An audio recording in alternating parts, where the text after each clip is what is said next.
तो कोई भी सीक्वेंस अगर मान लो यहाँ पर लिखा है 2, 5, 8, 11 एंड सो ऑन, ये सीक्वेंस या ये पैटर्न अर्थमेटिक प्रोग्रेशन है या नहीं, ये कैसे पता करेंगे? तो जो सबसे पहली टर्म आ रही है उसे हम A1 से डिनोट करेंगे, कई बुक में उसे T1 से भी डिनोट करता है, सेकेंड वाली टर्म को A2 से या T2 से, थर्ड टर्म को A3 से एंड सो ऑन। तो ये जो नीचे में जो नंबर लिखा आ रहा है वो नंबर क्या बताता है? उस टर्म की पोजीशन बताता है। समझ में आ गया? तो ये कंसेक्यूटिव टर्म का अगर डिफरेंस सेम होता है, कंसेक्यूटिव टर्म्स मतलब कि जैसे A2 minus A1, A2 minus A1 कितना आ जाएगा यहाँ पर?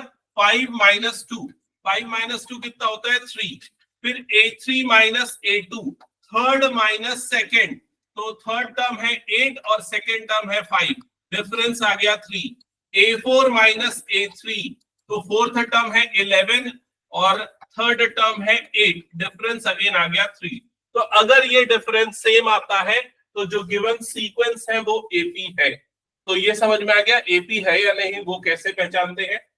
अब दूसरी चीज, ये जो सेम डिफरेंस आता है इसे कॉमन डिफरेंस D बोलते हैं। तो सबसे पहला फॉर्मूला जो आपको पता होना चाहिए D का मतलब होता है कॉमन डिफरेंस, और वो निकलता है A2 माइनस A1 या A3 माइनस A2, इन सारी चीजों से। क्या ये क्लियर हो गया सबको?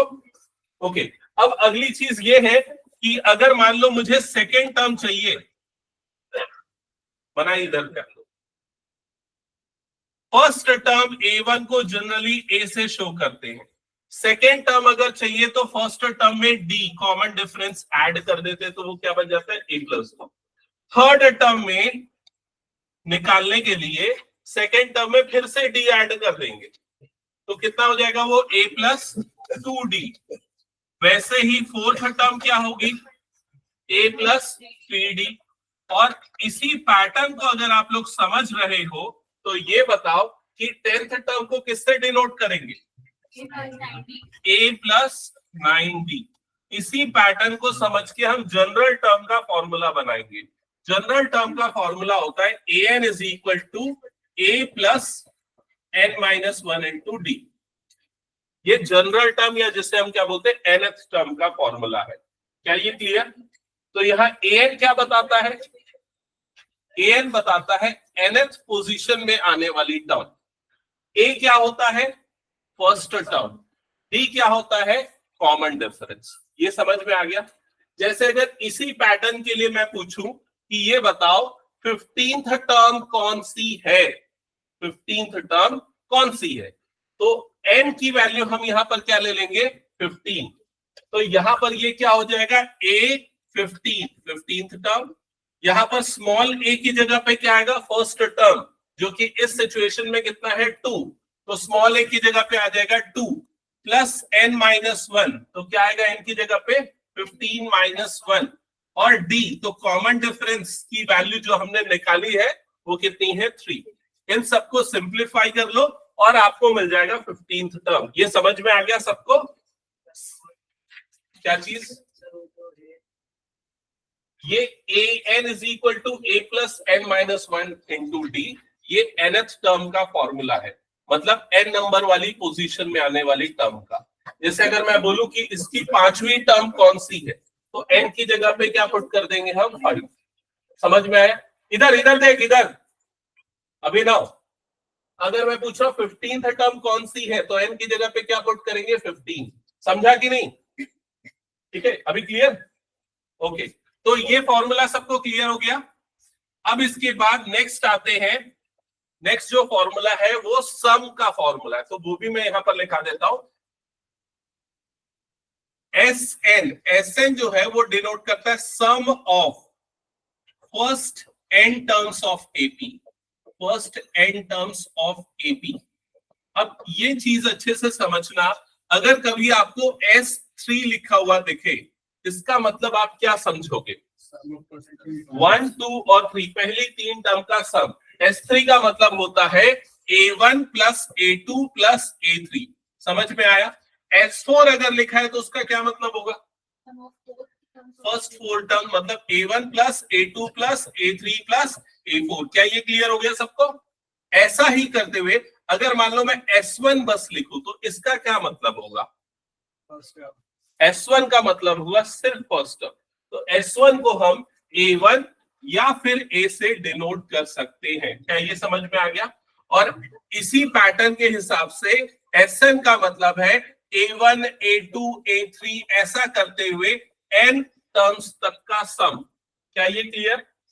ठीक है। अब अगर मान लो मुझे 5 टर्म का सम निकालना है, तो यहाँ पर n के प्लेस पे क्या आ जाएगा? 5 आ जाएगा। क्या ये क्लियर हो गया? S5 निकालूंगा मतलब है। अब इसका फॉर्मूला क्या होता है? तो Sn निकालने का दो फॉर्मूला होता है, एक होता है n/2 under bracket 2a plus n minus 1 into D. ठीक है, ये फॉर्मूला हम तब लगाते हैं जब हमारे पास a का मतलब क्या होता है? First term. डी का मतलब क्या होता है? Common difference. और n मतलब नंबर ऑफ टर्म्स बताओ। एक और फॉर्मूला होता है Sn का, दूसरा होता है n/2 a प्लस n। ये फॉर्मूला हम तब लगाते हैं जहां पर हमें फर्स्ट टर्म और लास्ट टर्म पता हो। ये क्लियर हो गया? तो ये सारे फॉर्मूले और कब कौन सा लगना है वो ध्यान में रखना है। ओके, तो अगर किसी को ये सारी चीजें नोट करना है तो जल्दी से नोट कर लो, फिर मैं सीधे क्वेश्चन स्टार्ट कर रहा हूँ। हाँ, मैं डाउट्स ले रहा हूँ। पहले मुझे कई लोगों ने जो व्हाट्सएप किया उनका डाउट्स ले लेता हूँ।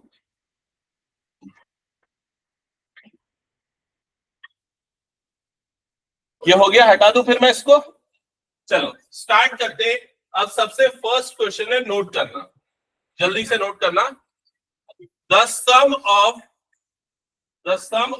तुम्हारा डाउट है ना, the sum of third term and the seventh term, the sum of, जल्दी नोट कर Jeevan, the sum of third term and seventh term of an AP is 6 and their product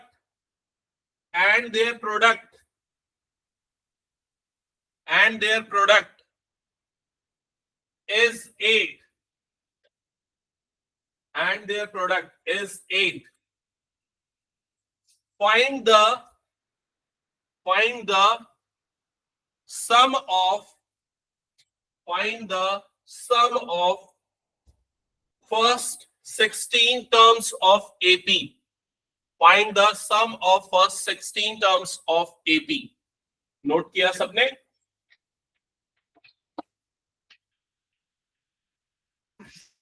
okay, तो ये क्वेश्चन उतना इजी नहीं है, थोड़ा सा लेंदी है, सुन लेना सारे बच्चे ध्यान से। तो सबसे पहली लाइन में क्या लिखा है? Third term and seventh term. तो थर्ड टर्म को किससे डिनोट करते हैं अभिनव? थर्ड टर्म को किससे डिनोट करते हैं? A3। सेवेंथ टर्म को किससे डिनोट करते हैं? A7। इन दोनों का सम मतलब क्या आ गया बीच में? प्लस। वो कितना गिवन है क्वेश्चन में? 6। So that is equals to 6। क्या ये क्लियर हो गया? एंड देयर प्रोडक्ट मतलब इन दोनों का आपको क्या गिवन है? मल्टीप्लीकेशन। कितना इन दोनों का मल्टीप्लीकेशन? 8। तो यहां पर ऐसा लिखो A3 into A7 that is equals to 8। क्या ये समझ में आ गया सबको? अब क्या फाइंड आउट करना है? आखिरी लाइन में लिखा है, क्या फाइंड आउट करना है?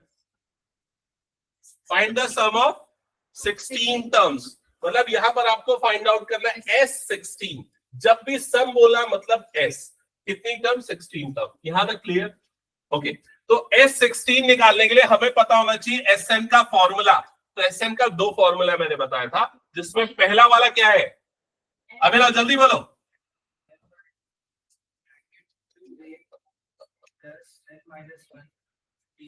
करेक्ट, ये है फॉर्मूला। अब इसके लिए हमें क्या क्या चीजें पता होनी चाहिए? A और D की वैल्यू। N की वैल्यू ऑलरेडी पता है, कितनी N की वैल्यू? 16। यहां तक क्लियर सबको? ओके, सो क्वेश्चन सॉल्व करने के लिए A और D निकालना है। अब देखो यहां से स्टार्ट करते हैं, यहां पर ध्यान देना। A3 अभिनव, A3 थर्ड टर्म कैसे निकालते हैं? अरे जल्दी बोल। A प्लस 2D, ये क्या हो जाएगा? A plus 2D। A7 कैसे निकलेगा Jeevan? That is equals to 6। समझ में आ गया सबको ये? अब ये A और A ऐड होगा, कितना हो जाएगा? ये 2A। और ये D वाली टर्म्स ऐड होंगी, कितना बनेगा? Plus 8d that is equals to कितना हो गया ये 6। क्या यहां तक सबको समझ में आ गया? और क्या कर सकते हैं इसमें? 2 कॉमन निकाल सकते हैं। 2 अगर कॉमन निकलेगा तो क्या बचेगा यहाँ पर?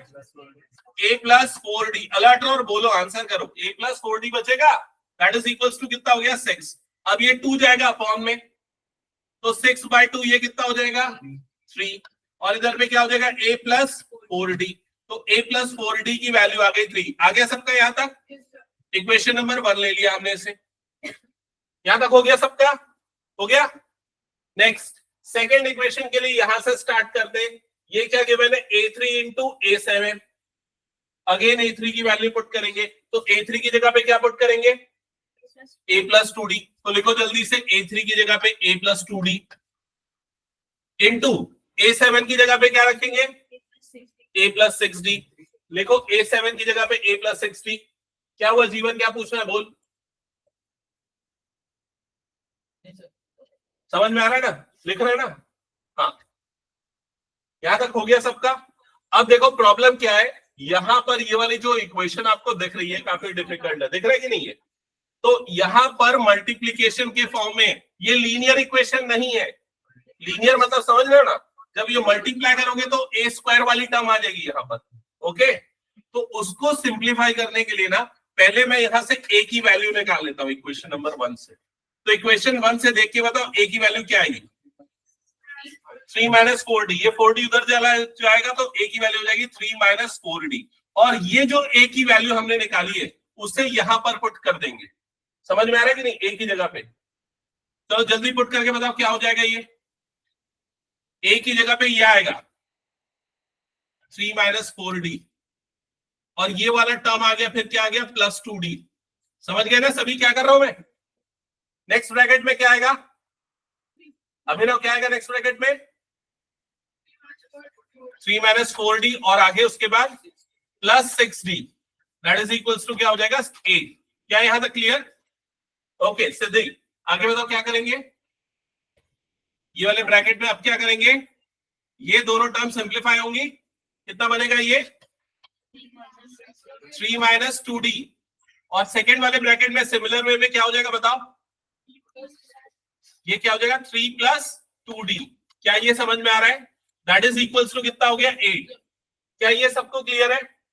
अब ये दोनों टर्म को देखो, ब्रैकेट वाली क्या चीज सिमिलर है और क्या चीज डिफरेंट है? दोनों में 3 और 2d आ रहा है, लेकिन एक में प्लस आ रहा है और एक में क्या आ रहा है? माइनस। ये एक आइडेंटिटी कौन सी? a plus B a minus B जो होता है a square minus B square. तो ये क्या हो जाएगा? 3 स्क्वायर माइनस, क्या बोलना चाह रहा है? क्या बोल रहा है जीवन बता? ये माइनस 4d कहाँ गया ये पूछ रहा है भाई। ये माइनस 4d और प्लस 2d दोनों ऐड हो गया, समझा? तो माइनस 4 और प्लस 2 जो होता है ना माइनस 2 होता है, इसलिए माइनस 2d बन गया। समझा? हाँ, अब a square minus B square, तो a स्क्वायर और minus B square that is equals to कितना हो गया? ये 8। समझ में आया क्या ये चीज? 3 का स्क्वायर कितना होता है? 9 माइनस इसकी स्क्वायरिंग करने पे क्या मिलेगा? 4d square that is equals to कितना हो गया? 8। इसके बाद क्या करेंगे बताओ तो? हाँ, ये माइनस 4d स्क्वायर इधर और 8 इधर, तो लेफ्ट साइड में क्या हो जाएगा? 9 माइनस 8। राइट साइड में क्या हो जाएगा? 4d square. 9 माइनस 8 कितना होता है? 1 इज इक्वल टू क्या हो जाएगा? 4d square. समझ में आ रहा है ये? 1/4 इज इक्वल टू क्या हो जाएगा? d square. क्या ये क्लियर? तो d की वैल्यू कितनी आएगी? Plus minus 1/2। करेक्ट। क्या ये क्लियर है सबको? दोनों लेंगे। हाँ, कॉमन डिफरेंस नेगेटिव भी हो सकता है। हाँ, स्क्वायर यहाँ गया, यहाँ देखो कैसा हो गया। ये स्क्वायर हटेगा तो इधर पे रूट आ जाएगा ना, तो root over 1/4 is equal to d। समझ में आया? 1 का रूट 1 होता है और 4 का रूट 2 होता है, और प्लस माइनस आ गया। क्या ये क्लियर है सबको? तो अभी हमें किसकी वैल्यू मिल गई? d की, जो प्लस 1/2 भी है और माइनस 1/2 भी है। तो एक बार प्लस लेंगे और एक बार माइनस लेंगे, और a की भी 2 वैल्यू मिलेगी। तो सबसे पहले अगर मैं d की वैल्यू प्लस 1/2 लेता हूं तो बताओ a की वैल्यू क्या आएगी? जल्दी निकाल के बताओ क्या आएगी? 3 माइनस 4 इंटू 1/2। क्या ये क्लियर हो गया? ये 2 1 सा, ये 2 2 सा कट जाएगा, तो a की वैल्यू कितनी आएगी? 3 - 2, मतलब a इज इक्वल्स टू कितना आ जाएगा? 1। क्या ये क्लियर हो गया सबको? तो हमें a और d का पहला पेयर मिला। पहला पेयर कौन सा मिला? a is equals to 1, d is equals to 1/2। दूसरा पेयर क्या आ जाएगा a और d का? क्या आएगा दूसरा पेयर? दूसरा पेयर कैसे निकलेगा? अब d की जगह पे मैं क्या पुट कर दूंगा? -1/2, और फिर से a निकालूंगा, तो a कितना आ जाएगा? 3 - 4। d की जगह पे आ गया -1/2, ये प्लस हो जाएगा ना, तो ये हो जाएगा 3 + 4/2। तो ये 2 1 सा 2 2 सा कटेगा, तो ये क्या आ गया? 5। तो मुझे a और d का दूसरा पेयर मिल गया। a इज इक्वल टू 5 और d इज इक्वल टू क्या मिल गया? -1/2। समझ में आई ये चीज? ठीक है। अब हमें जो सम निकालना है, हम कौन सा a और d यूज करें? ये वाला या ये वाला? दोनों यूज करना है, दोनों आंसर आएंगे। ठीक है, तो एक मैं बता देता हूं, दूसरा जगह छोड़ देना, तो लोग बना लेना। तो सबसे फर्स्ट वाला, अगर मान लो मैं ये वाला यूज करता हूं, तो Sn का ये फॉर्मूला है, इसमें वैल्यू पुट करते चलते। n की जगह पे क्या डाल देंगे? हाँ, क्या पूछो समृद्धि? पूछो। यहां से समझ, यहां तक आ गया था समझ में? जिनको यहां पूरा समझ में आ गया ना, Sn निकालना चालू करो। ठीक है, समृद्धि सुनो इधर, ये d की 2 वैल्यू आई, अब हमें a भी निकालना है। तो हम क्या करेंगे? ये जो a निकालने का फॉर्मूला है ना, इसमें d की वैल्यू डालेंगे। तो कौन सी डाले? तो पहले 1/2 डालता हूं। तो देखो यहाँ d जो है ना, ये a is equal to 3 - 4d था, तो d की जगह पे मैंने लिख दिया 1/2। समझ में आया? फिर ये कट गया, 2 1 सा 2 2 सा, 3 - 2 मतलब कितना हो गया? 1। तो जब d की वैल्यू ये है, तो a की वैल्यू ये आ गया। वैसे ही दूसरी वैल्यू डाला, दूसरा पेयर मिला। ओके, हाँ, तो Sn के फॉर्मूले में पुट कर रहे हैं सारी वैल्यू। तो सबसे पहले n की जगह पे क्या आ जाएगा? क्या आएगा अभिनव? 16। तो S16 is equal to, right side में क्या क्या टर्म आएगी? जल्दी बोलते जाओ। 16/2 अंडर ब्रैकेट 2, फिर 2 × 1, correct, plus, very good, 16 - 1, d की वैल्यू ये है ना, 1/2। क्या ये क्लियर हो गया सबको? हम ये वाला ले रहे हैं ना, अभी ये वाला पेयर ले रहे हैं। ओके, अब ये कितना हो जाएगा? 16/2 कटेगा, 2 8 सा 16, तो बाहर में आ जाएगा 8 अंडर ब्रैकेट 2 प्लस ये 16 - 1 कितना होता है? 15 होता है। तो ये 15 × 1 मतलब ये आ जाएगा 15/2। चेक करते चलो, चलो जल्दी सॉल्व करो, बताओ क्या आ रहा है?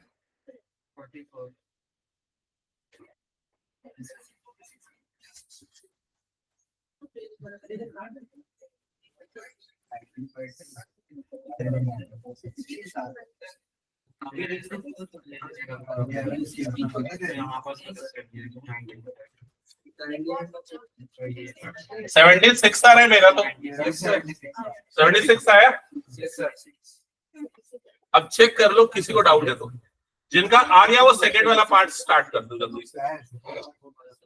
सेकंड मतलब ये कर दिया दोनों।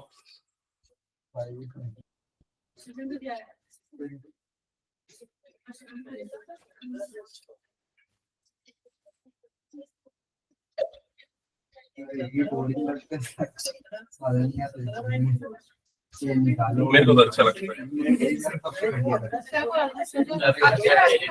हाँ, ऐसे निकालने में क्या कठिन है? फॉर्मूला ही है। ये आ गया क्या सबका? सिद्धि समझ में आया? ओके, हटा दूं फिर इसको मैं? हाँ, बिल्कुल आ सकता है। और किसने पूछा था डाउट? मुझे सिद्धि ने व्हाट्सएप किया था कुछ डाउट, तूने भी भेजा था क्या?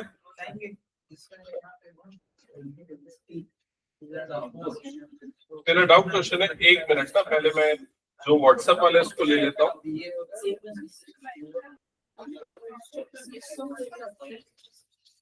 सिद्धि, इसमें एनसीईआरटी का कौन सा वाला क्वेश्चन है? फर्स्ट वाला जो क्वेश्चन है वो एकदम बकवास है, वो नहीं है, तो उसको छोड़ दूंगा। सेकंड क्वेश्चन से डाउट है तो वो बता देता हूँ। ठीक है, एनसीईआरटी एक्सरसाइज 5.1, एनसीईआरटी एक्सरसाइज 5.1, उसका क्वेश्चन नंबर 1 नहीं करोगे, छोड़ दोगे, चलेगा। क्वेश्चन नंबर 2 से स्टार्ट करना है। तो क्वेश्चन नंबर 2 में क्या लिखा हुआ है?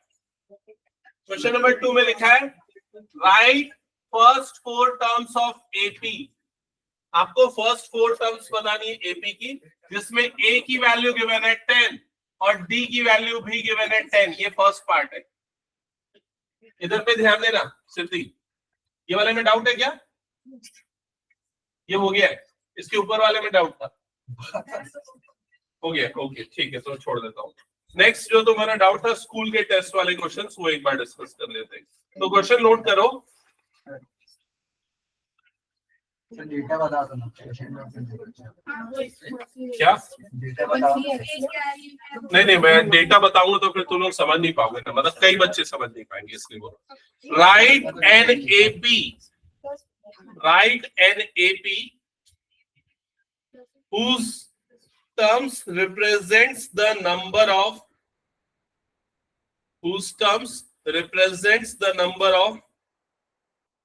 jars, whose terms represents the number of jars in different layers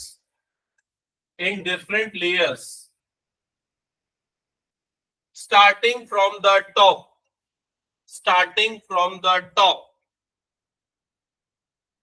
full stop. Also find the common difference.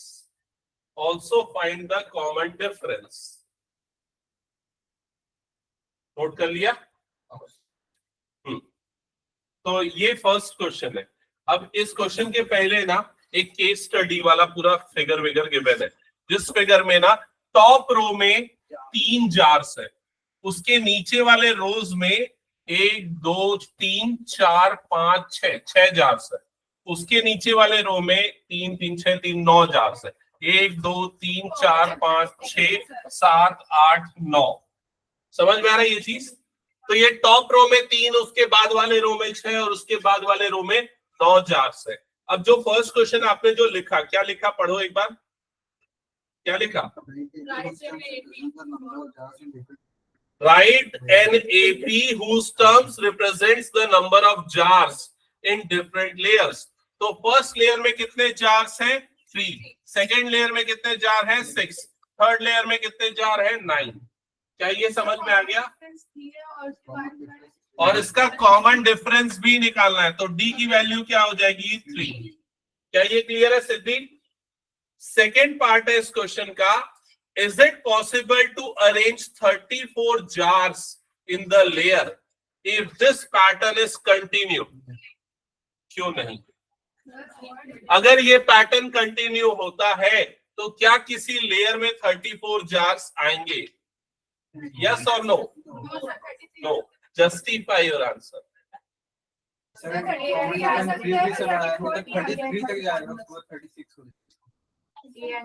AN के फॉर्मूला से। और क्या बोल रहे हो? SN का फॉर्मूला। और कोई कुछ? देखो एक चीज तो इधर ध्यान देना। इधर एक तो पहले तो कॉमन सेंस लगा सकते हैं कि भाई ये 3 की टेबल वाले टर्म्स आ रहे हैं, तो 34 3 की टेबल में नहीं आता, मतलब वो नहीं आएगा। लेकिन अगर आपको उसको लिख के बताना है तो आप कैसे बताओगे? आप AN को क्या ले लोगे? 34 ले लोगे। समझना, ये इंपॉर्टेंट क्वेश्चन है इस तरह का। AN को 34 ले लोगे, मतलब मान लोगे nth टर्म क्या है यहाँ पर? 34। अब AN का फॉर्मूला क्या होता है? A plus n-1 into D, that is equal to 34। यहाँ आपको A और D पता है, बताओ A और D कितना है? A भी 3 और D भी कितना है? 3। तो ये हो जाएगा 3 plus n-1 into 3, that is equal to कितना हो गया? 34। ये 3 इधर जाएगा, 34 माइनस 3 कितना हो जाएगा? 31। और इधर पे क्या गया? n-1 into 3। समझ में आया क्या ये? अब ये 3 अपॉन में चला जाएगा, तो n-1 की वैल्यू कितनी हो जाएगी? 31/3। और ये जो नंबर आएगा ये पॉइंट में आएगा, कितना आएगा? ये 10.33 के आसपास आएगा। समझ रहे हो ना? और n जो होता है वो एक नेचुरल नंबर होता है, मतलब वो ऐसा पॉइंट वाला नंबर नहीं हो सकता। इसका मतलब ये जो an है ये वाला नंबर पॉसिबल नहीं है। समझ में आया क्या क्वेश्चन सभी को ये? ठीक है। नेक्स्ट पार्ट है इसी क्वेश्चन का, सुनना। इसका थर्ड पार्ट है, इफ, नोट करो third part, if there are n number of rows in a layer, if there are n number of rows in a layer, if there are n number of rows in a layer, then find the expression,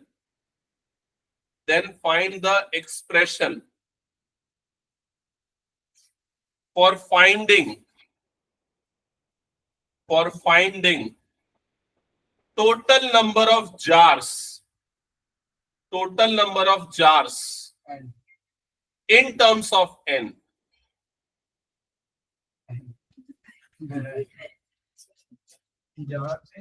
In terms of n. देख लिया? हाँ चलो बताओ. गलत.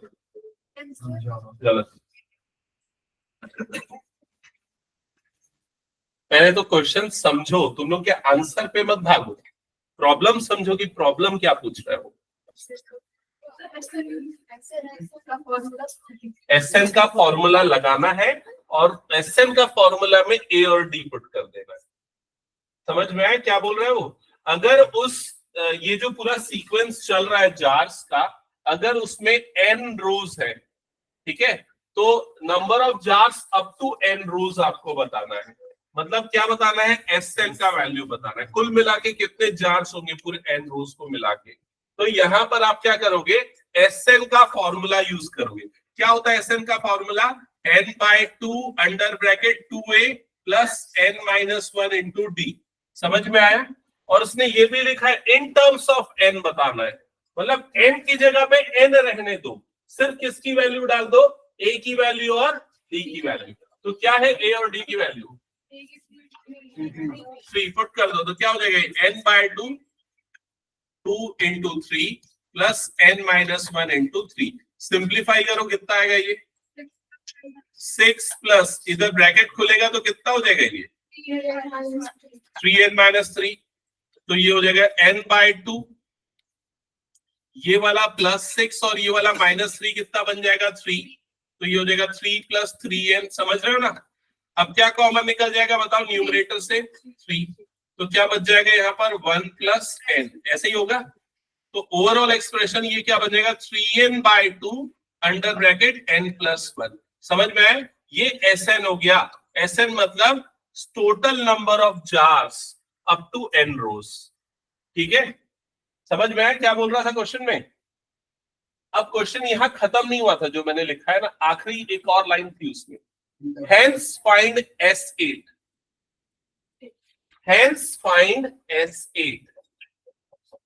अब क्या करोगे S8 निकालने के लिए? यहां पर n की जगह पे क्या डाल दोगे? 8 डाल दो. समझ में आया ये क्वेश्चन? ठीक है.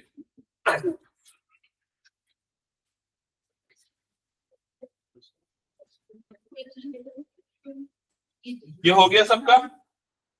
अब एक और पार्ट है इस क्वेश्चन का, वो लिखो. The shopkeeper added 3 jars in each layers. How many jars will be there in 5th layer? The shopkeeper added 3 jars in each layer. मैं आप लोगों से पूछूंगा ना, इजी है. द शॉपकीपर एड करना है. तू कोई आंसर नहीं करेगा एक हफ्ते तक. जब तक तेरा कोई मार्क्स ठीक नहीं आता तब तक तू चुपचाप बैठे रहेगा. क्लास में बोलते रहता है लेकिन पेपर में मार्क्स नहीं आता है. The shopkeeper added 3 jars in each layer. How many jars are there in 5th layer? सबने नोट किया क्वेश्चन? ओके. तो इस स्टेटमेंट का मतलब है पहले जो जार्स थे, शॉपकीपर ने क्या किया? अब हर लेयर में 3-3 जार बढ़ा दिया. तो अब फर्स्ट लेयर में कितने जार्स हो गए? श्रेष्ठ कितना हो गया? फर्स्ट लेयर में कितने जार हो जाएंगे? नहीं है समझ में भाई? पहले में 3 थे, दूसरे में 6 थे, तीसरे में 9 थे. पहले ऐसे रखे हुए. अब उसने सब में 3-3 बढ़ा दिए. तो फर्स्ट लेयर में पहले 3 था और 3 आ गया, मतलब कितने हो गए? 6. दूसरे लेयर में 6 थे और 3 आ गए, तो कितने हो गए? 12. कहां से हो गए? 9 होंगे ना. 6 था और 3 और ऐड किया तो कितना हो जाएगा? 9. फिर तीसरे रो में 9 थे और 3 ऐड किया, मतलब कितने हो गए? 12. इस तरीके से हर रो में 3 जार उसने बढ़ा दिए. समझ गया ना? अब पूछ रहा है 5th रो में कितने जार्स होंगे?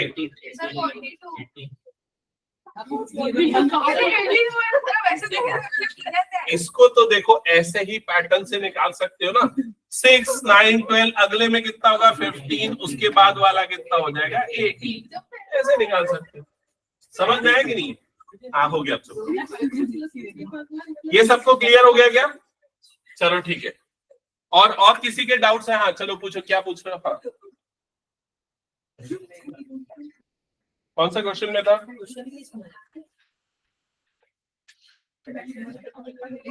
ओके चलो ठीक है। अगर आप लोगों के डाउट्स ओवर हो गए हैं तो अब मैं कुछ इंपॉर्टेंट क्वेश्चंस दे रहा हूं एनसीईआरटी के, और पैरेलली प्रीवियस ईयर क्वेश्चन भी सॉल्व करा रहा हूं, तो नोट करते चलना। हाँ डाउट बताओ तुम्हारा क्या है, जल्दी जल्दी।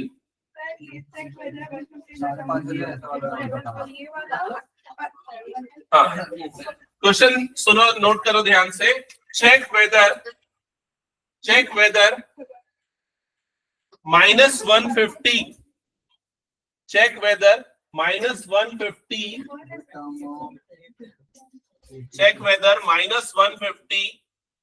is a term of AP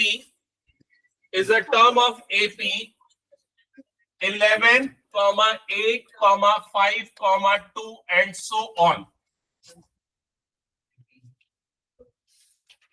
कितने बच्चे ये क्वेश्चन सॉल्व कर सकते हैं? ओके गुड, कर सकते तो पूछ क्यों रहे टॉप? अब इसको सॉल्व करो, उसके बाद बता रहा हूं। Check whether -150 is a term of this AP और नॉट। जो नहीं कर सकता वो मेरी तरफ देखो। हाँ तो सबसे पहले क्या करना है, जिससे नहीं बनता ना वो इधर देख लो भाई। सबसे पहले क्या करना, जो एपी है उसकी फर्स्ट टर्म आइडेंटिफाई करो, वो कितना है 11। कॉमन डिफरेंस डी कितना है -3। 8 - 11 मतलब कितना आ गया -3। आपको क्या पूछ रहा है, -150 इसकी टर्म है या नहीं, तो हम उसको an ले लेंगे। an इज इक्वल टू कितना हो गया -150। समझ में आया? और अब हम n निकालेंगे। अगर n की वैल्यू, सुन लो, अगर n की वैल्यू पॉजिटिव इंटीजर आई, पॉजिटिव इंटीजर किसे कहते हैं 1 2 3 4 5 6 7, ये इस तरह के नंबर आए तो ये इसकी टर्म होगी। लेकिन अगर n पॉइंट में आता है 3.7 5.9 तो फिर ये इसकी टर्म नहीं होगी। ये सिंपल सा लॉजिक होगा, समझ गया? अब कैसे निकालेंगे n? तो an का फॉर्मूला यूज करेंगे। क्या होता है an का formula? a plus n-1 into D. समझ में आया ये चीज? ठीक है। अब इसमें an की जगह पे रखेंगे -150, a की जगह पे क्या रखेंगे 11, n-1, d के प्लेस पे क्या पुट करेंगे -3। क्या ये क्लियर हो गया? समझ में आ रहा है कि नहीं? अब ये 11 को इधर भेजो तो क्या हो जाएगा वो -11। तो -150 -11 is equal to n-1 into -3। ये -3 मल्टीप्लीकेशन में है। क्लियर यहां तक? कितना होगा इन दोनों का addition? -161 is equal to n-1 into -3। अब मेरी बात ना यहाँ सारे बच्चे थोड़ा ध्यान से सुन लो, जिनसे बन जाता है वो भी सुन लो। इसके बाद ना पता नहीं क्या क्या गड़बड़ कर देते हो तुम लोग, ठीक है? तो इसके लिए मैं एक तरीका बताता हूँ। आप कभी भी ये ब्रैकेट मत खोलो, डायरेक्टली ये टर्म को क्रॉस मल्टीप्लाई करके नीचे भेज दिया करो। तो ये क्या हो जाएगा -161 अपॉन क्या आ गया -3। समझ में आया? ये माइनस माइनस कट जाएगा। अब क्या ये 3 से डिवाइड होगा? नहीं होगा। ठीक है, इसका मतलब पॉइंट में नंबर आएगा। पॉइंट में आएगा मतलब n जो है वो पॉजिटिव इंटीजर नहीं होगा। इसका मतलब आप डायरेक्टली लिख लो n is not a positive integer, not a positive integer, therefore -150 is not a term of this AP, of this AP। क्या ये सबको क्लियर हो गया? अब देखो इसी से मिलते जुलते 3-4 बहुत अच्छे क्वेश्चन है जो आते हैं, मैं बता रहा हूं। हो गया ये, तो फिर आगे पूछूं मैं। अगला क्वेश्चन इसका ये है, 0 is a term of this AP or not? क्या 0 इस एपी का टर्म होगा या नहीं होगा? नहीं होगा। कैसे? आप तो वैसे तो ये छोटा एपी तो देख के ही बता दिए। ये क्या है? कॉमन डिफरेंस कितने का आ रहा है? -3। तो अगला टर्म -3 करने पे डायरेक्टली कहां पर कौन सा आ जाएगा? -1 आ जाएगा। समझ में आया कि नहीं? लेकिन अगर निकालना होगा, बड़ा एपी होगा, तो कैसे निकालोगे? सेम तरीका यूज करोगे। an की जगह पे क्या डाल दोगे? 0, और उसके बाद फिर कैलकुलेट कर लोगे। समझ गए ना? ये एक और क्वेश्चन आता है कि इस एपी का कौन सा टर्म पहला नेगेटिव टर्म होगा। तो यहां पर तो इस एपी में समझ में आ गया, लेकिन अगर कोई एपी डिफिकल्ट होगा तो कैसे बनाओगे? चलो एक नया क्वेश्चन देता हूं, उसको करो। क्वेश्चन नोट करो। Find whether 0 is a term. Find whether 0 is a term of AP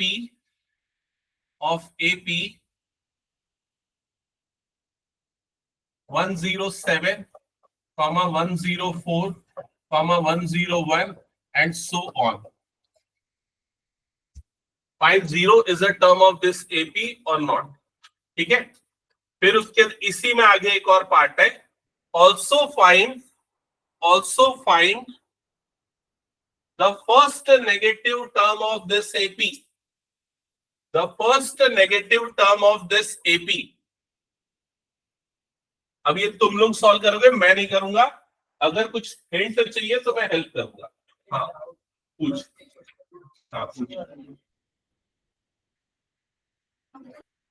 हाँ ये बहुत अच्छा क्वेश्चन है, मैं अभी बताऊंगा।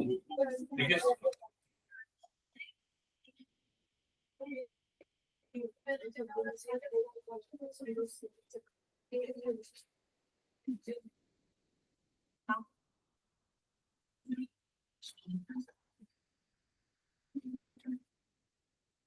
हाँ कैसे शुरुआत करेंगे? पहले ए और डी निकालो फटाफट।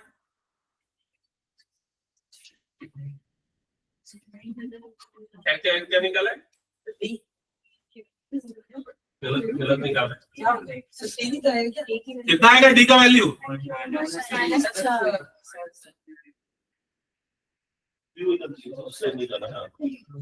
ए की वैल्यू कितनी है? 107। अब कैसे करना है? 0 का टर्म है कि नहीं? तू बात मत किया, अगर उसको सॉल्व करने नहीं सर, वो भी देखो, वही किया देखो।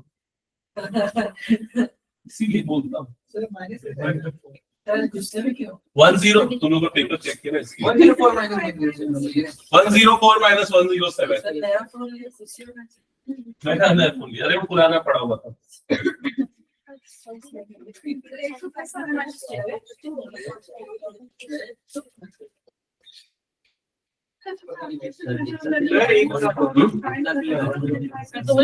पुराना पड़ा था वो, ऐसे ड्रॉ रखा हुआ था। मैं पूछ रहा हूँ क्या 0? नहीं, ये बताओ 0 का टर्म आया कि नहीं आया? भाई देख, इधर पे ध्यान दो।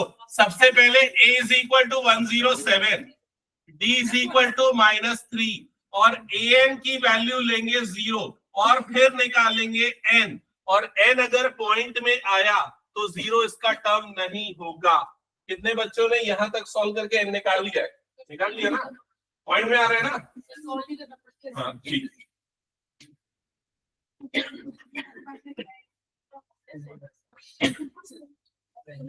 अरे इधर पे ये तेरा हो गया। अब क्या होगा? an को ले 0। an का फॉर्मूला क्या होता है? a plus n। 107 plus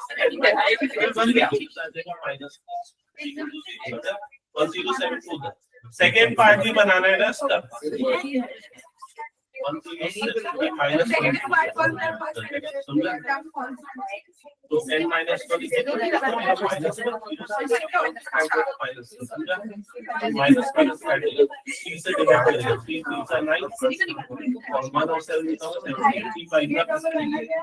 point लग जाएगा। तो n माइनस अगर 35.6 क्या ये n की वैल्यू -1 उतर जाएगा तो 36 n की वैल्यू कितनी आ रही है बताओ मुझे यहाँ पर n की वैल्यू चाहिए। किसने निकाला है? कितना रहा है? 35, 34 और 35, 36 और कोई क्या यार, एक सिंपल सा क्वेश्चन दे रहा हूँ, वो भी नहीं बना रहे। देख लो, ऐसा किया ना, एक ही जगह पे क्या पुट किया है? 107 प्लस n-1 डी के प्लेस में क्या पुट किया है? -3 इज इक्वल्स टू क्या हो गया? 0। 107 गया इधर पे तो n-1 इंटू क्या हो जाएगा? -3। 107 उधर जाएगा तो क्या हो जाएगा? -107। चेक करो यहाँ तक क्लियर सबको। तो n-1 की वैल्यू कितनी आ जाएगी? -107 डिवाइडेड बाय क्या हो जाएगा? -3। ओके, माइनस माइनस कटेगा, n-1 इज इक्वल टू, इसको 3 से डिवाइड करना आता है कि नहीं? कितना आएगा डिवाइड करने पे?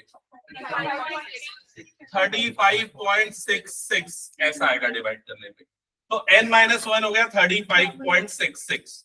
तो n की वैल्यू क्या आएगी? अब ये -1 उधर जाएगा तो क्या होगा? +1, तो ये 36 होगा। कई बच्चे यहां गलती कर देते, इसको 34 बोल देते। ठीक है, अभी भी कुछ लोगों ने किया है यहाँ पर गलती, तो पता करो और वो मत करना। तो n की वैल्यू पॉइंट में आ रही है, मतलब 0 इस एपी का टर्म नहीं होगा। ये तो क्लियर हो गया सबको। अब क्वेश्चन, अगला क्वेश्चन क्या है? फर्स्ट नेगेटिव टर्म कौन सा होगा? तो इसके बाद में आने वाला जो टर्म है, क्योंकि देखो ये जो एपी है ये कम होते जा रहा है, कम होते जा रहा है, तो 0 जो है इसमें तो नहीं आ रहा है। तो 0 अगर आता तो कहां पर आता? यहां पर आता, 36.66। तो उसके बाद में आने वाला इंटीजर कौन सा है? 37। तो पहला नेगेटिव नंबर होगा। वैभवी समझ में है मैं क्या बोला? इसके बाद में आने वाला जो नंबर होगा, मतलब 37th नंबर, वो पहला नेगेटिव नंबर होगा। सबको क्लियर ना? अभी एक चीज पूछता हूं मैं, वो आंसर करना, जिससे पूछूंगा वही बोलना और कुछ और कोई मत बोलना। अगर क्वेश्चन में ये पूछा होता कि लास्ट पॉजिटिव नंबर क्या होगा इस एपी का, सिद्धि, तो क्या आंसर होता? इस एपी का लास्ट पॉजिटिव नंबर कौन सा होगा? समृद्धि, लास्ट पॉजिटिव नंबर कौन सा होगा? कॉमन सेंस लगाओ या थोड़ा सा। अक्षांश, श्रेष्ठ, कपिल, कौन सा होगा? मतलब कौन सी पोजीशन वाला होगा? जैसे पहला नेगेटिव नंबर तुम लोग ने कौन सा बताया? 37 है, तो आखिरी पॉजिटिव नंबर कौन सा होगा ये पूछ रहा हूं। तो कौन सा होगा? 36 नंबर होगा ना? समझ में आया कि नहीं? 36, क्योंकि इसके बाद वाला पहला नेगेटिव, तो उसके पहले वाला क्या होगा? आखिरी पॉजिटिव नंबर। तो सारे क्वेश्चन इसी पैटर्न पे बेस्ड है। समझ रहे हो कि नहीं? ये चीज हटा दूं अब इसको मैं। चलो अब कुछ प्रीवियस ईयर क्वेश्चन करते हैं, देखते चलो। हाँ, जो तुम लोगों ने वो क्वेश्चन पूछा ना, वो इसमें है, आगे मैं लेता हूँ उसको। ठीक है, हाँ, क्या एनसीईआरटी का और कोई डाउट है? हाँ, क्वेश्चन नंबर 17 एनसीईआरटी का एक और डाउट है, सुन लो। लिखा है find the 20th term of AP, find the 20th term of AP, और एपी है 3, 8, 13 and so on up to 253। 20th term from the last है, from the last. Find the 20th term from the last for this AP. तो last से 20th term आपको निकालना है इस AP का। समझ में आया सबको ये? हाँ,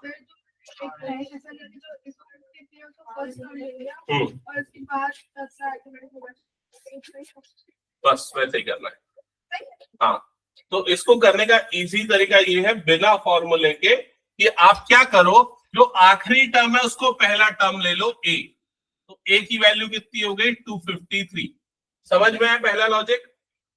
दूसरा क्या है इसका नॉर्मल जो कॉमन डिफरेंस आएगा वो कितना आएगा वो देख लो। तो कितना आएगा, ये 5 आएगा। तो जो नया डी है उसको क्या ले लोगे, -5, उसका साइन बदल देना। समझ गए कि नहीं? ये तो उल्टा कर देना, आपको लास्ट टर्म को पहला टर्म ले लेना है, कॉमन डिफरेंस का साइन बदल देना है, और फिर an का फॉर्मूला 20th टर्म निकालना है ना। तो an का फॉर्मूला a + n - 1 × d। तो 20th term a20 is equal to कितना हो जाएगा, a + 20 - 1 मतलब कितना हो जाएगा, ये 19d। समझ में आया सबको ये? और ये a और d की वैल्यू यहाँ पुट कर दो, आगे आंसर खत्म। हाँ, क्योंकि अगर मैं रिवर्स ऑर्डर में एपी को लिखता हूं तो ये जो +5 होते जा रहा है रिवर्स में जाएंगे तो -5 होते जाएगा, इसलिए। समझ में आया क्या? अगर आखिरी से एपी की टर्म निकालनी होती है तो आखिरी टर्म को पहला टर्म मान लिया जाएगा और जो कॉमन डिफरेंस है उसका साइन बदल दिया जाएगा, दैट्स इट। और उसके बाद जो भी टर्म निकालनी है वो an के फॉर्मूले में पुट कर देना। ओके, क्लियर हो गया? एक क्वेश्चन दो इसी टाइप का, चलो आगे इसका आंसर नहीं दो ये वाला। चलो ठीक है, अब स्टार्ट करते हैं।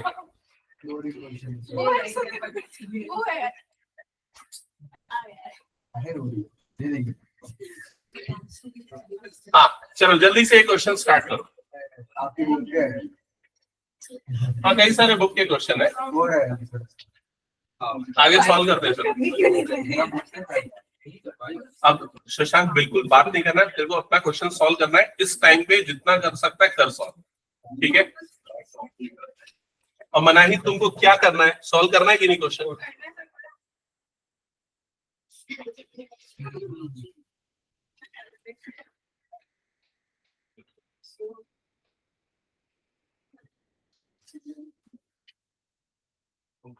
बस स्टार्ट करो, क्वेश्चन सॉल्व करना है ये। हाँ ठीक है,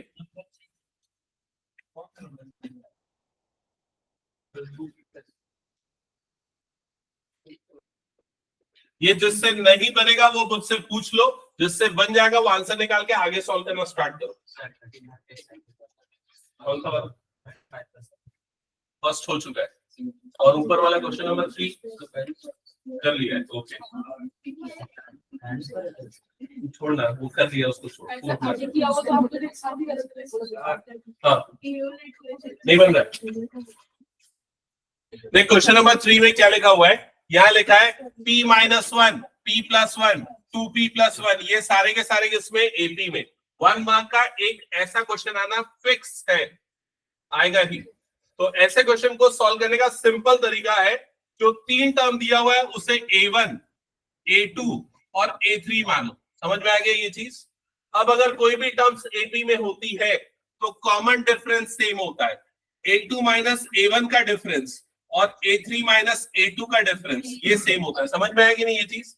अब यहाँ पर वैल्यू रखो, तो a2 की जगह पे क्या रखोगे, a2 की जगह पे रखोगे ये, a2 की जगह पे क्या आ जाएगा, p + 1 माइनस a1 की जगह पे क्या रखोगे, a1 की जगह पे रखोगे ये p - 1। अक्षांश मुझे तुझसे आंसर चाहिए, इज इक्वल टू a3 की जगह पे क्या रखेंगे,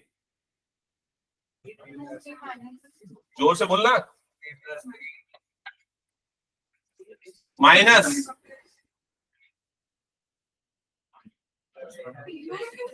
सो रहा है क्या? समझ में आया यहां तक? एवरेज हाँ कर सकते बिल्कुल, वो इसी से बना है। यहां तक समझ में आया? अब इसके बाद ब्रैकेट्स ओपन करो तो ये क्या हो जाएगा, p + 1 इज इक्वल टू, यहां ब्रैकेट ओपन होगा तो क्या हो जाएगा, -p + 1, ये हो जाएगा 2p + 3, ये हो जाएगा -p - 1। ब्रैकेट्स ओपन करते हो तो ये ध्यान रखना कि साइन आपको बदलना है। समझ में आ गया ये चीज? अब ये +p और -p कट जाएगा, 1 + 1 कितना हो जाएगा, ये 2, इधर पे क्या हो जाएगा 2p और -p, ये आ जाएगा p, और +3 - 1 मतलब ये बन जाएगा +2। क्या ये क्लियर हो गया? ये +2 उधर जाएगा, तो 2 माइनस 2 इज इक्वल टू कितना हो जाएगा p, तो p की वैल्यू आएगी 0। क्या ये आया सबका? देख लो एक बार। ओके, एक दो और तरीके जो यूजुअली यहाँ पर यूज होते हैं वो भी बता दो। जैसे अगर मान लो ये -a2 को इधर भेज दे और a1 को इधर भेज दे, तो क्या हो जाएगा? ये 2a2 और is equal to right side पे क्या हो जाएगा? a1 प्लस a3, और a2 की वैल्यू कितनी आ जाएगी? a1 plus a3/2। एक बार ये चीज ना सारे बच्चे सुन लो, ये काम की चीज है। अगर मान लो इससे घुमा फिरा के क्वेश्चन आ गए तो इसका क्या मतलब हुआ कि एपी की जो 3 टर्म्स होती है ना, उसमें पहली और आखिरी वाली टर्म का एवरेज मिडिल टर्म के बराबर होता है। समझ में आया?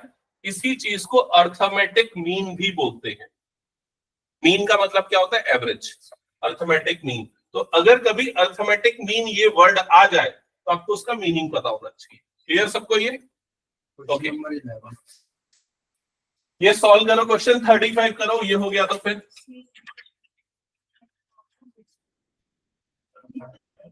ये रेस कर दो ना पूरा।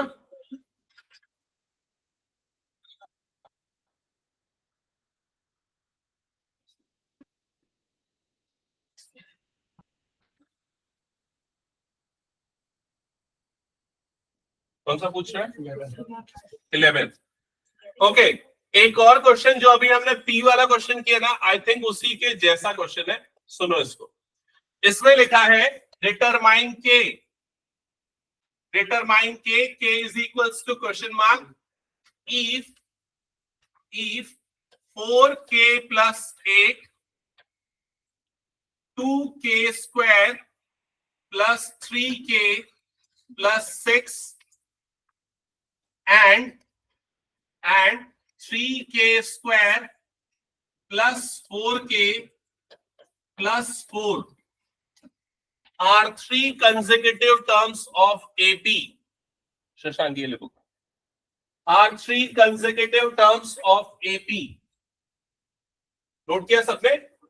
तो क्या लिखा है इस क्वेश्चन में कि ये तीनों क्या है? 3 कंसेक्यूटिव टर्म्स है एपी की। कंसेक्यूटिव टर्म्स मतलब पहली वाले को क्या ले लो?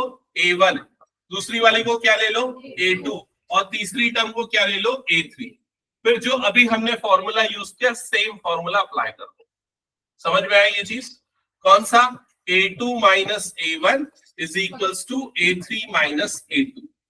इसी को अगर मॉडिफाई करके भी लिखते तो ये भी हो सकता है 2A2 is equal to A1 plus A3। तो मेरे ख्याल से ये वाला यूज करना ज्यादा बेटर होगा, माइनस वाला झंझट नहीं रहेगा तुम लोगों को, है ना? इसको यूज कर लोगे तो वो क्या माइनस की गलती अवॉइड कर सकते हो।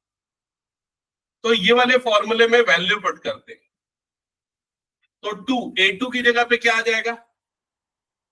ये वाला पूरा, उसको ब्रैकेट में करके लिखो, क्या हो जाएगा? 2k square plus 3k plus 6 is equal to A1 के प्लेस पे क्या आ जाएगा? 4k प्लस 8, और A3 के प्लेस पे क्या आ जाएगा? 4k plus 4। यहां तक क्लियर हो गया सबको? अब इसे सिंप्लीफाई करके स्टैंडर्ड फॉर्म में लाओ। किसके स्टैंडर्ड फॉर्म में?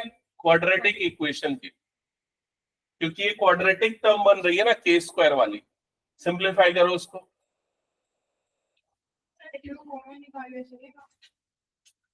अभी ना कुछ समझ में नहीं आया इस क्वेश्चन में? क्या नहीं पूरा क्यों नहीं आया? क्या नहीं आया बता?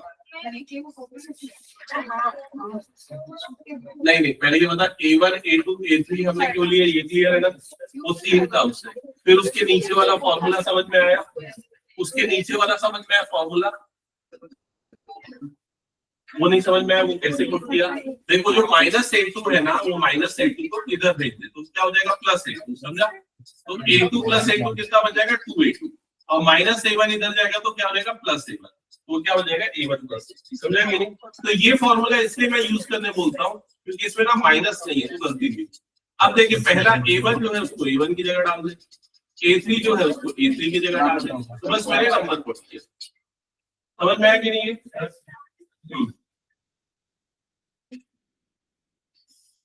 नहीं, आगे और सिंप्लीफाई करना पड़ेगा। ठीक से लिखिए, k की 2 वैल्यू आनी चाहिए। क्या आ रही है?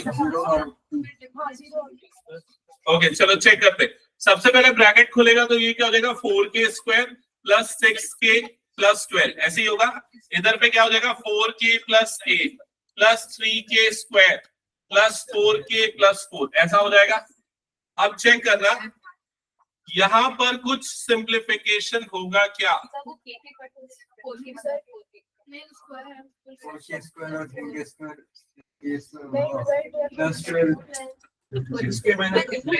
अरे एक मिनट, तुम लोग अलग अलग तरीके से सॉल्व कर सकते हैं, स्टैंडर्ड फॉर्म का ना बात हुआ है ना। तो इधर पे मैं इसको भी अरेंज कर लेता हूँ। ये क्या हो जाएगा 3k स्क्वायर, 4k और 4k ऐड होके क्या हो जाएगा 8k। ये 8 प्लस 4 कितना हो जाएगा 12। समझ में आया? अब ये प्लस 12 और ये वाला प्लस 12 कट जाएगा। अब ये दोनों को यहाँ पर भेज दो तो यहाँ पर 4k स्क्वायर प्लस 6k था, माइनस 3k स्क्वायर और माइनस 8k भी आ गया, इज इक्वल टू क्या हो गया 0। 4k स्क्वायर में से 3k स्क्वायर जाएगा तो क्या बच जाएगा k स्क्वायर।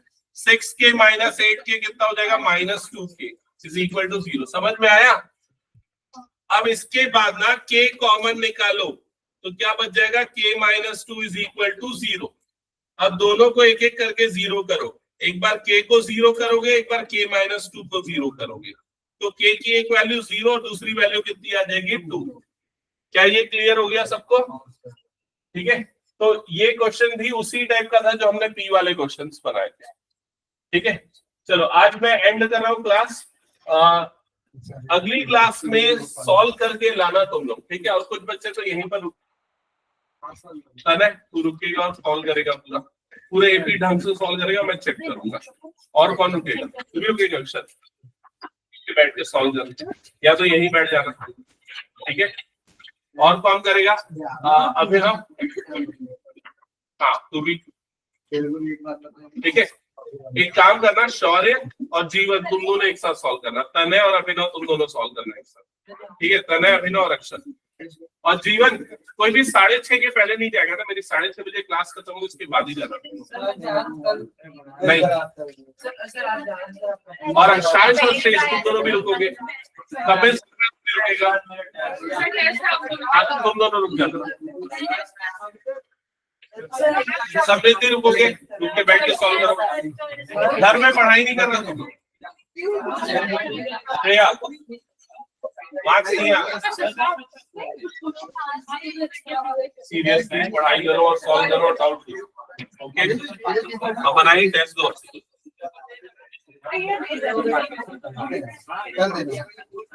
समृद्धि ठीक से पढ़ाई करो, और श्री पढ़ाई कर रहे हो? सिद्धि तुम भी रुक जाओ, रुक के सॉल्व करो 6:30 बजे तक। 6:30 बजे मेरी क्लास एंड होगी, तब फिर